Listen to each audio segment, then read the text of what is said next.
Sensory evaluations of food. This is what we're going to be looking at today, and this little slideshow will not take very long.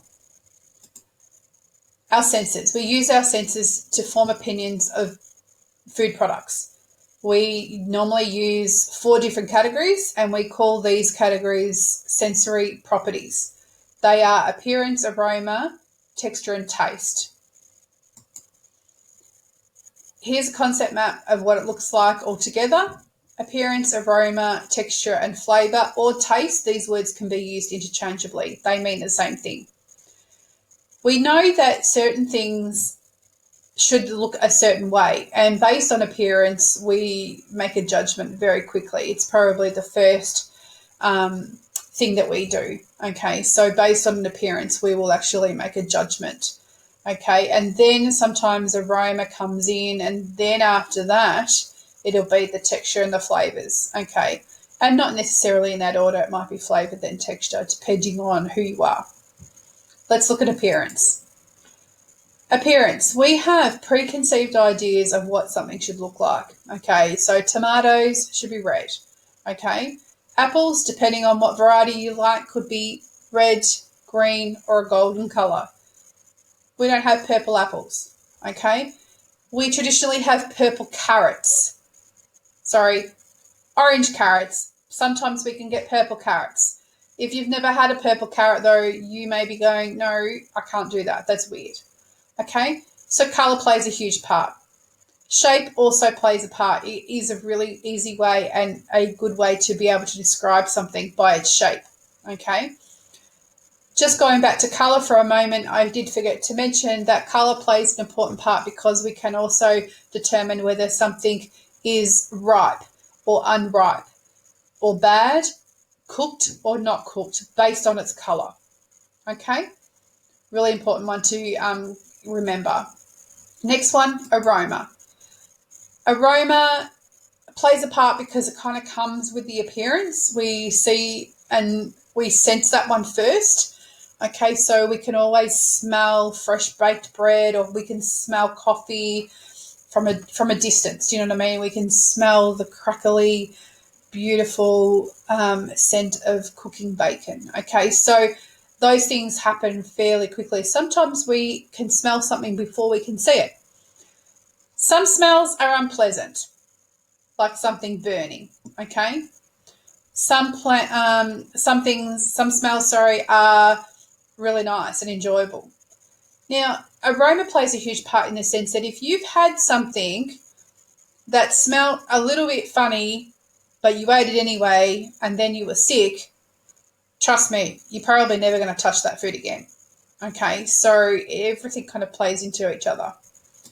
Texture. Texture is how the food feels, and this can be in our hands and while we're preparing it, and particularly in our mouth. Okay, so when we're chewing and swallowing it. Okay, so we expect an apple to be crisp. We do not expect an apple to be soft and soggy, okay, or floury. If anybody's had a floury apple, you'll know what I'm talking about, okay? So texture plays a huge part as well. All right, let's have a look at the next one. Taste, one of the most important, well, they're kind of all important, aren't they? Is we have 4 basic tastes. We have sweet, sour, bitter, and salty. And if you have a look at this little image down here of the tongue, it kind of gives you an indication of where the taste buds are on our tongue that match up to those 4 areas. Okay, so there you go. Let's have a look at the next one. Sensory evaluations. Food manufacturers rely on both electronic devices and human tasters to evaluate food. So there are people out there whose job it is to evaluate food. Food manufacturers rely on these two people. So we've got human tasters and electronic devices. Sensory evaluators let the company know if modifications need to be made to a product. Tasters are asked to quantify the flavours, what is desirable and what is not desirable. Tasters are non-smokers, have their own teeth and have no food allergies. And even though we've developed things like, the electric nose and the electric tongue, The human tasters are the best. Tasters sample food by sniffing, chewing, sucking, and swallowing. A food preference record is shown in order of preference, okay? So tasters record their preferences on a scale. The scales can be simple or complex, and in this image it shows the rank of somebody's most preferred to least preferred of the kiwi fruit. A hedonic scale is a simple scale, pleasure scale, and it is ranking the food from strongly liked to strongly disliked, okay? They use simple graphics to indicate pleasure, and you can see that by the smiley faces, okay? Stag diagrams. They have 4 to 8 arms. They're based on the key features of a product.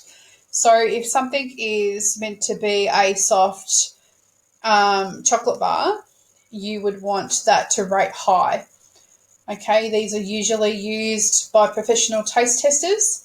And the last little point here is the closer to the center, the lower the ranking for the identified characteristics. So like I said, if they want a soft, chewy chocolate bar, they need that to be up here on this end, not down here near the 0. Okay, so if it was near the 0, then that would be a low score, and that's not what they're wanting for their product development.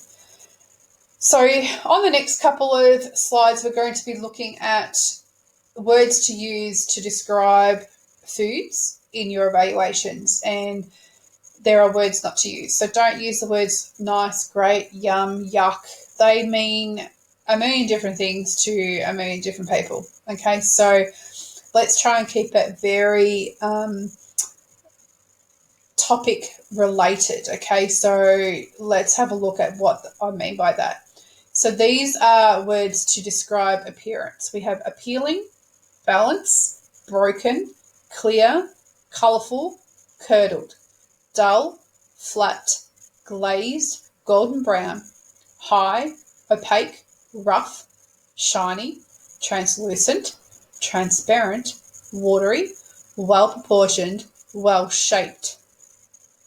That's just an example. There's probably more. Next one. These words here can be used to describe both aroma and flavour or taste. Bitter, bland, burnt, creamy, fatty, fishy, meaty, mild, oily, overpowering, salty, sour, spicy, strong, sweet, tangy, tart. Here's some words to describe texture. Brittle, chewy, creamy, crisp, crunchy, dry, fizzy, frothy, grainy, hard, lumpy, light, moist, mushy, rough, runny, soft, stiff, stringy, tender, and tough. That is all the words that I have for you. Now, these words are actually up in our classroom on a big poster, but because we're not there, I thought it might be important for you guys to have them available to you to be able to complete the task that's going to be for this subject. So that's all I have for you on this particular thing. What I want you to do is to click out of this link and go back into your work booklet.